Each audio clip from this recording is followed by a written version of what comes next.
welcome, Sean. Glad to have you here. Oh, thank you. Thanks, John. Appreciate it. Yeah, ladies and gentlemen, I've got Sean Burgess from Make It Happen Entertainment. He's up in New York. Yes. It's a little cool there right now. Of course, I'm coming to you from Tampa, Florida. Oh, man. We've got some... It's been some cold weather down there. It's 45 degrees here. That's great. That's great. So tell us a little bit about yourself, Sean. Where you grew up, some of your early days, and what it grew into. We'd really like to know. Sure. Native New Yorker, born and raised in New York City, Manhattan in particular. So grew up with the bright lights and all the entertainment in the world, from Broadway to Madison Square Garden, and being a big sports aficionado as well. So, early days, fell in love with sports and entertainment. Start with my favorite artists, everybody from, obviously the Jackson 5 to, believe it or not, I had a big, still a big Kiss fan.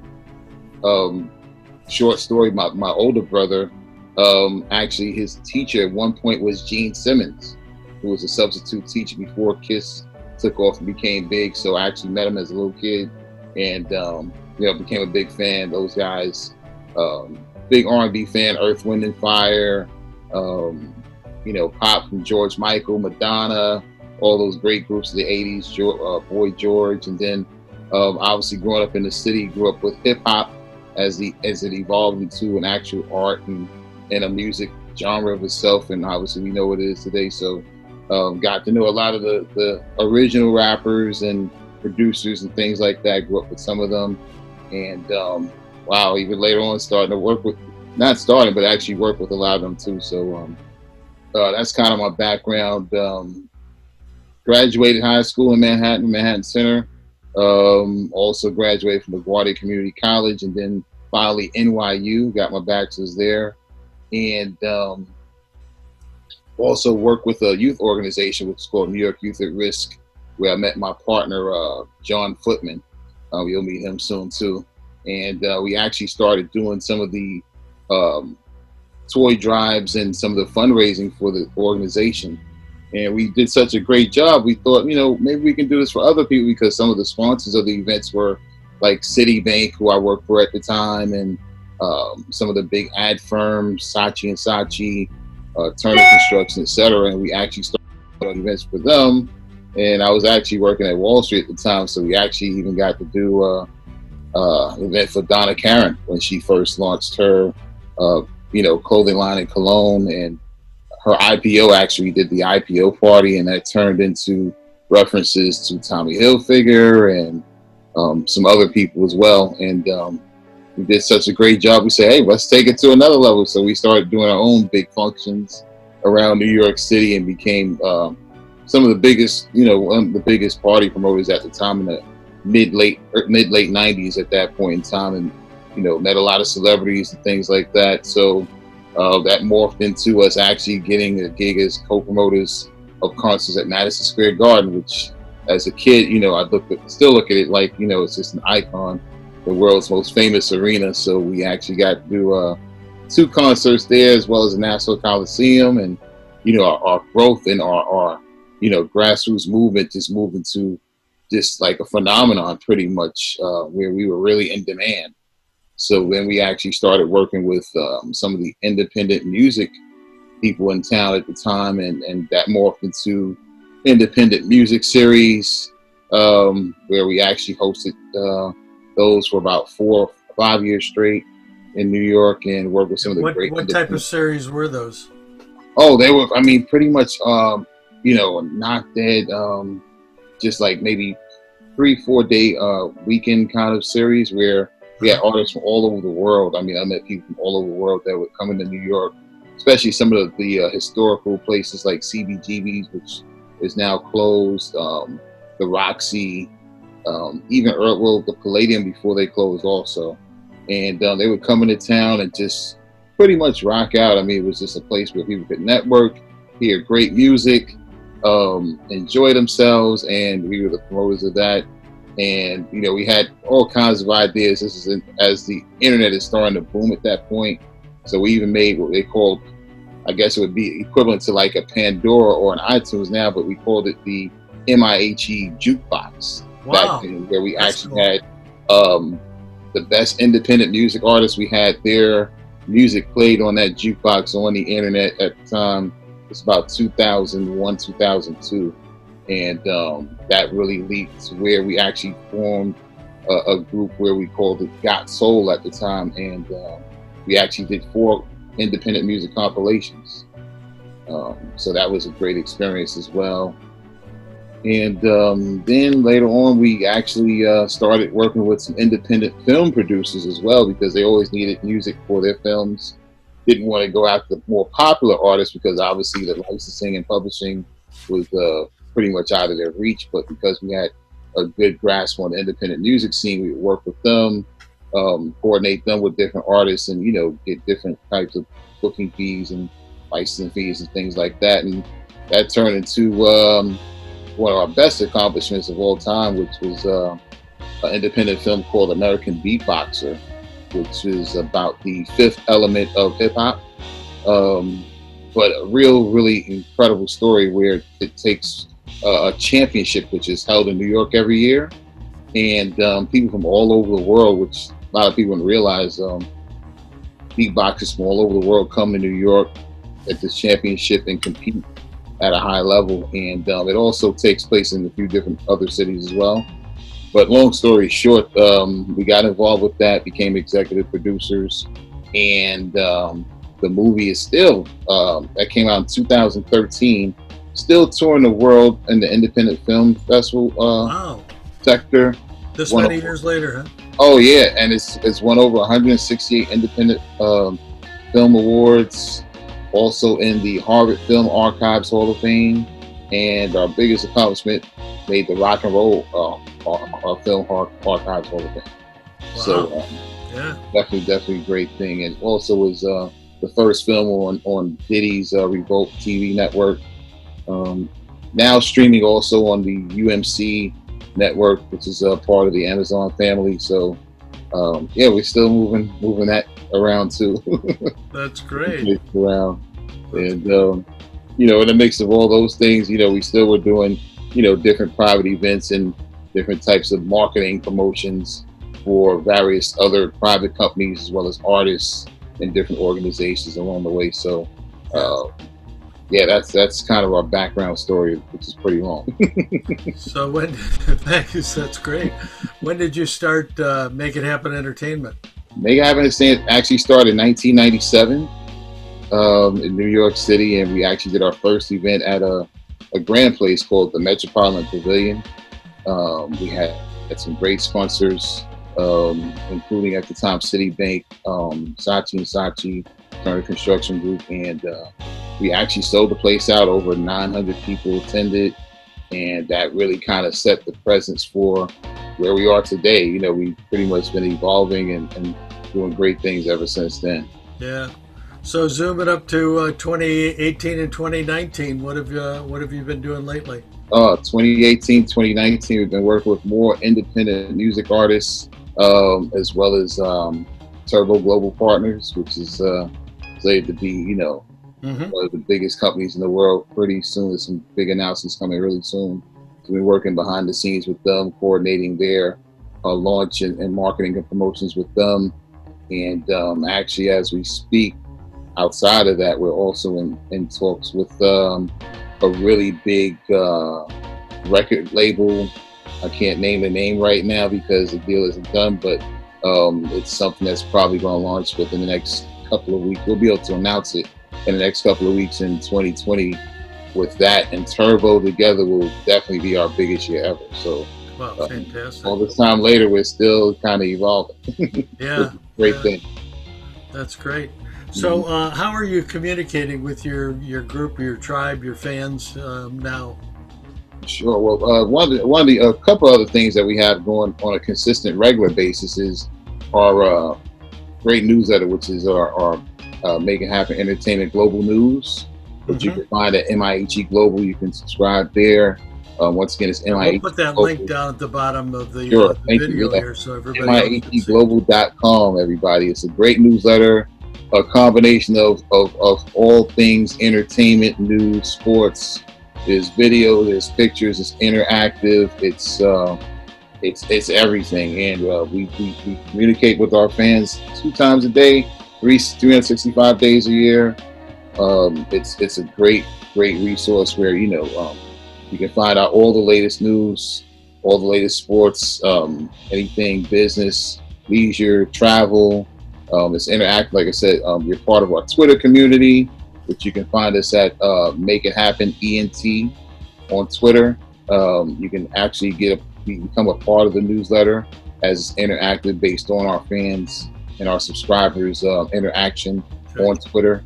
As well as sign up on there if they wanted to start getting your newsletter. newsletter? Yeah, people can sign up through Twitter as well as MIHE Global. Okay.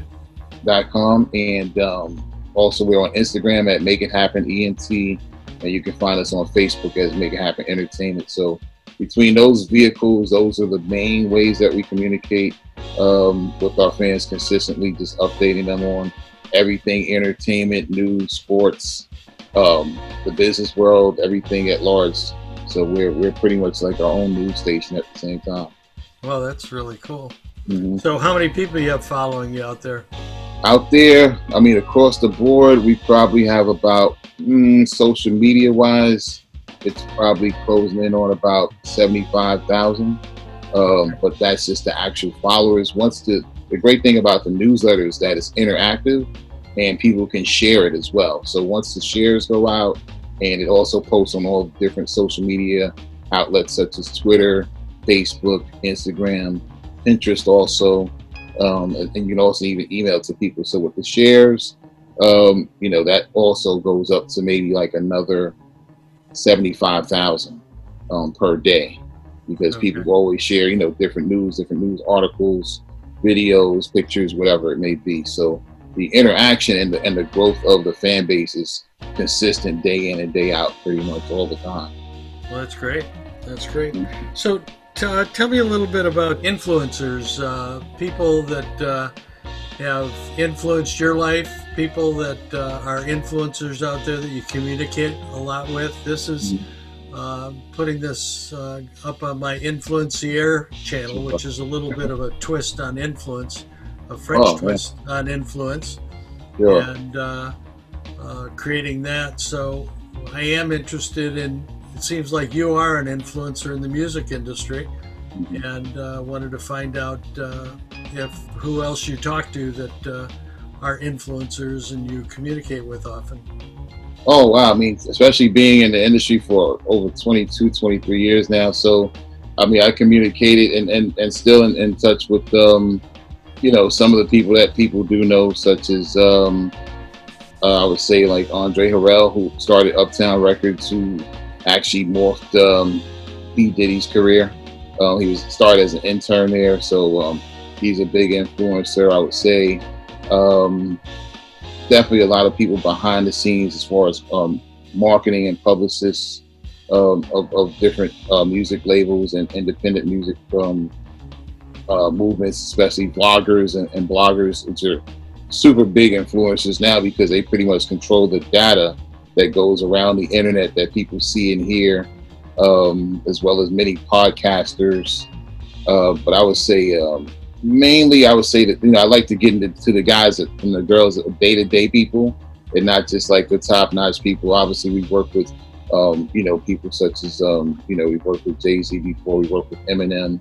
Top-of-the-line people. I obviously did work with Diddy when we were at Uptown Records and his Toys for Tots movement. We did that for about 5 years also. There's the Tommy Hilfigers and Donna Karens, but I'm more now into the real creatives, the day-to-day people that really are kind of on the cusp of the next generation of stars that actually make things happen, so to speak, day in and day out. So those are. How are you helping those people? What types of things are you doing for them or with them?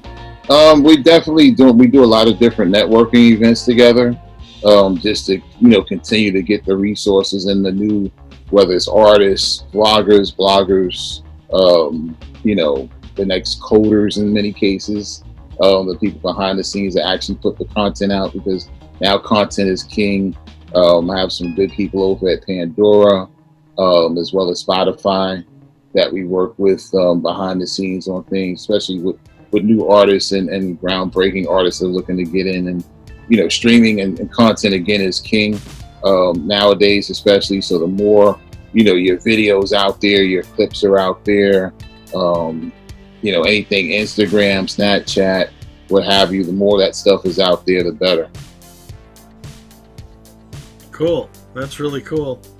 Are you still creating events for people? And We are definitely, yes, we are still creating events. We actually just did an event down in Charlotte, North Carolina a couple of weeks ago, with our one of our sister companies, which is called JSW Media, which is a big media public relations firm. Their reach pretty much goes from Charlotte to Atlanta, and then from Atlanta all the way out west. I would say they influence probably over 250,000 people in that area alone, along with different actors, actresses. Their clientele list includes DJs, musicians, etc. So we do events. We did a big event with them to launch their Atlanta office opening. And like I said, we have a really big announcement. Like I said, we'll be able to announce probably the next couple of weeks. You'll definitely hear about it, with a really large music entity and a really large music artist, which I'm really, really excited about. Oh, great. We'll have to get together with you as soon as that announces. We'll Yes. maybe do another one of these. And with my that group. will be worth the announcement by itself. Yes, indeed. Right. So when we talk about influence, who were some of your early mentors that really helped you along in your career? Oh, definitely. I would say, obviously, my mom, my dad, my brother.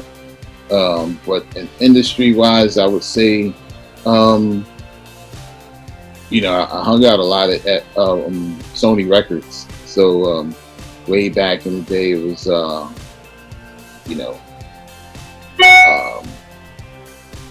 just meeting like Herb Alpert, some of the music artists up there, which, man, at the time it was so Sony, Columbia, Epic, so you had all these different, Tommy Mottola, you had, L.A. Reid, guys like that were passing through these offices. And it was a creative thing at the time because nobody knew that they were going to be as big on the executive level, or the artists that they brought in were going to be that big. So just, being an intern and working on Wall Street at the same time, because I was in love with music, but being an intern there, just being a sponge in a room with these people at the time and learning everything and kind of seeing some of these great artists kind of morph into, the stars today, like, Mariah Carey and, Maxwell and people like that. Like, I mean, nobody knew, it's just you're in a room with a new artist and they're having meetings going over, artwork and what's going to be the single, and should we remix it, and, what should we add and subtract. The next thing you know, you hear it on the radio, and then you see the video, and it's like, oh, wow, what in the world, and then you see them on TV, especially, again, before the internet, like, you see a video or somebody live on, say, the Tonight Show with Jay Leno or whatever back then. It's like, wow, like, I was just in the office with them the other day, so Sure. So those are really big. I'm a real person that's really big on self-motivation, things like that. And then, my other childhood heroes obviously were people like Martin Luther King, Muhammad Ali. My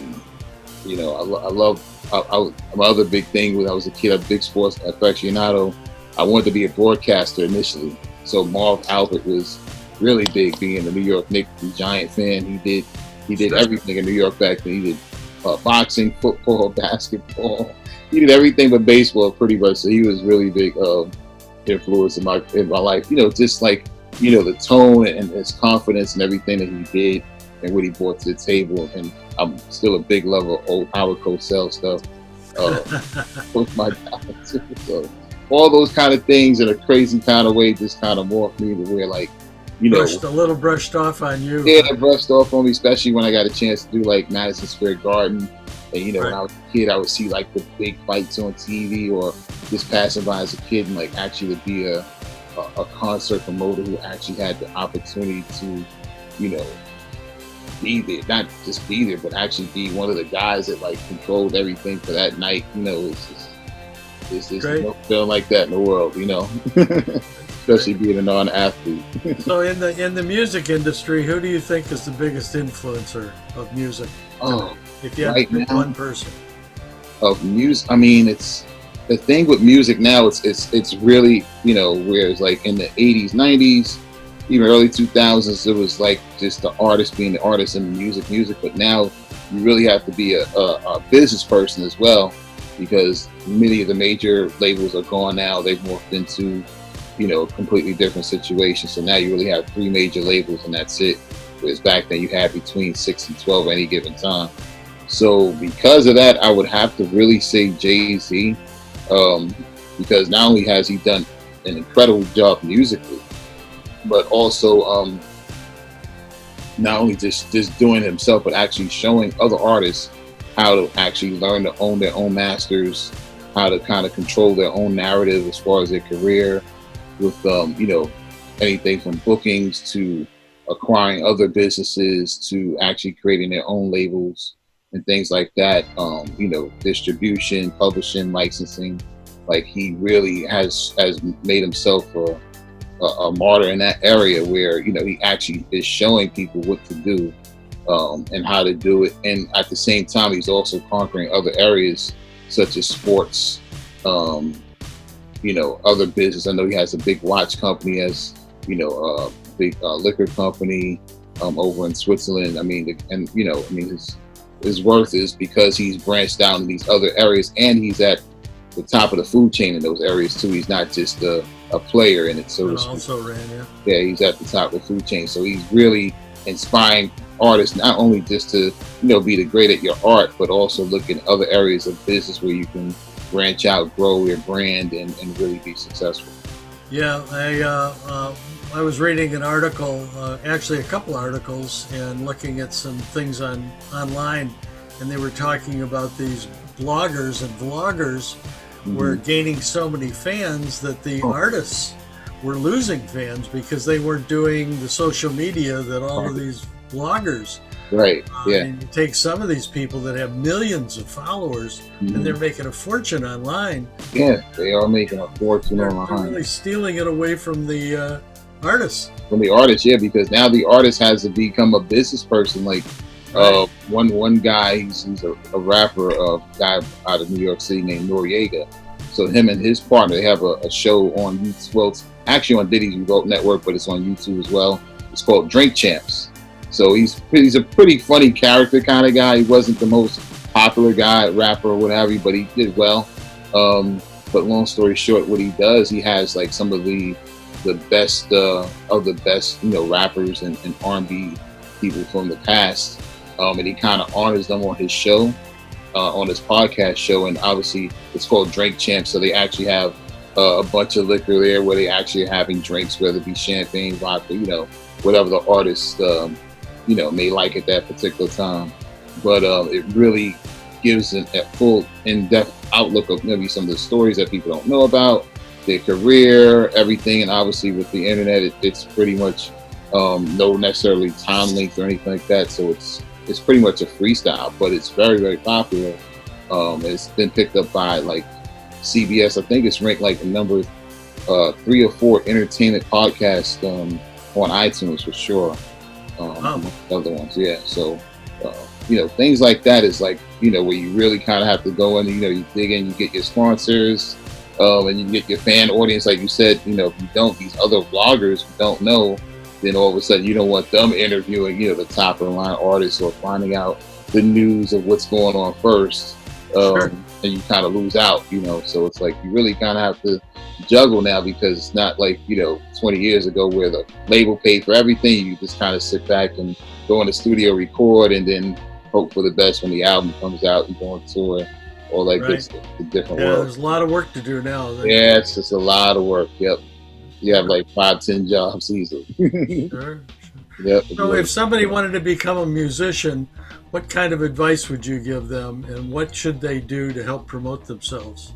Oh, definitely. You want to become a musician. I think the biggest thing is really just understanding, the art of music and studying. I think studying and researching as well as being a fan is very, very important. I know some younger artists, a couple of younger artists even approached me recently, and they're just big fans of certain people, whether it's one young lady was Taylor Swift, another young lady was Madonna, things like that. But the thing is, those people are certain character, they have certain natural characteristics of their own, and then obviously they're great artists, musically as well. So my biggest advice is just kind of set your own tone for who you are and what you want to do. And then obviously, you could be influenced by Taylor Swift or Madonna, Christina Aguilera, whoever it may be, Alicia Keys, and still kind of carry your own weight and your own torch, because you don't want to be seen as a copycat. Right. And you don't want to be seen as trying too hard. And, the other thing is promoting yourself, especially now more than ever. Artists really have to understand they have to develop a fan base. It can't just be like your basic family and friends. So you have to do more than just, social media is a great tool. You can definitely do a lot with it, but I'm still, a big grassroots person where you want to, if you set up your own shows at a studio or what have you for free, just to, people can really understand your music. They can actually feel your music. They can really like you, because once you set that, then if you're really good, you're really talented, the fans will buy anything you do, whether it's merchandise, stream your records, go see you at a show, what have you. So I'll say, you want to do that more than anything, not just be a copycat, which too many people I think are doing now. And relying on social media too much can be an issue as well, I think. Yeah. In your experience, what do you think the most important attribute of a successful performer is? Oh, definitely the interaction with the fans and the stage presence. You have to be a person that they can relate to and that they want to know more about, not just, obviously the music has to catch them, whether in your fashion, I think your styling, things like that, whether you come across as just a basic, I'm just like you kind of guy, or if you're just like a fashionista where you have the latest fashion, that kind of thing. But, you have to be relatable to where people like your style, fashionably as well as personally. And that's where social media as a tool really becomes important, which we work with artists on that stuff, a lot as well, because basically they get to feel you, they get to see and interact with you every day. So whether you show clips of, you talking to them, or you have a contest, or just taking pictures, but just showing that you can relate to them day in and day out. Whereas, again, I remember back like in the 80s where certain superstars were just unreachable. So you would just have a poster, or you might see them in an interview, and that's it. So it's like, it was a big mystery. But now, there's so many different vehicles. Is the internet, this, social media, YouTube, incredible what that's done, it's everything. You can do different things on each area, Sure. So it's really, really crazy. Really crazy. So it's that's very, very important, I think. Well, Sean, thank you very much for being with us today, and we hope to talk to you soon. We can talk about your new announcements and your success. Yes, new announcements. Giving us a lot of background, and really appreciate your time. So have a great day, and thank you again, and we'll talk soon. All right, John. Thanks for the time. I appreciate the time and energy.